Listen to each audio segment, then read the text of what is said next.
একের মধ্যে বিছনা করে কি লুডো খেলেন? আমরা বিছানার মধ্যে বসে কাবাডি খেলি না তো লুডো খেলি, তাতে তোমাদের কি? তাড়াতাড়ি বিছানা থেকে সরো। ওরেন সন্ধ্যা পর্যন্ত ভিক্ষা করবে নরম বিছনায় বইয়া। আপনি চিন্তা করেন না, ওই যেই টাকা ইনকাম হবো হেন থেকে আপনার কমিশন দেবো শতকরা 10 টাকা। এই ফকিরের বাচ্চা, তোর মনে হইলো এটা যে তোর কাছ থেকে আমি ভিক্ষার কমিশন নিব?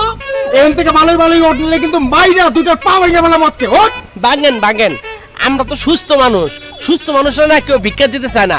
আপনি আমাকে হাত পা ভাঙে দেন, বেশি বেশি ভিক্ষা দেবো মানুষের। বউ দাও তোমার ঠ্যাংটা একটু আগায় দাও, দাও নেন ভাই ভাঙে দেন দেন। এই এই এই পাগল না, থাম থাম, তোরা কি পাগল হয়ে গেছস? তোকে মাইরা আমি পা ভাঙে দেই, পরে মানে পুলিশে ধরে নিয়ে যায় খানারে ভরে রাখুক না? আমার পাগল পাইছে, এখান থেকে যাইতে বলছি ওঠ ওঠ। না আমি যাবো না, কালকে বেশি রাত পর্যন্ত ভিক্ষা করছি তো আমার এখন ঘুমাইতেছে, আমি অনেক ঘন্টা ঘুমাই। আমি একটু ঘুমাবো না। ঘুমাইবা? এই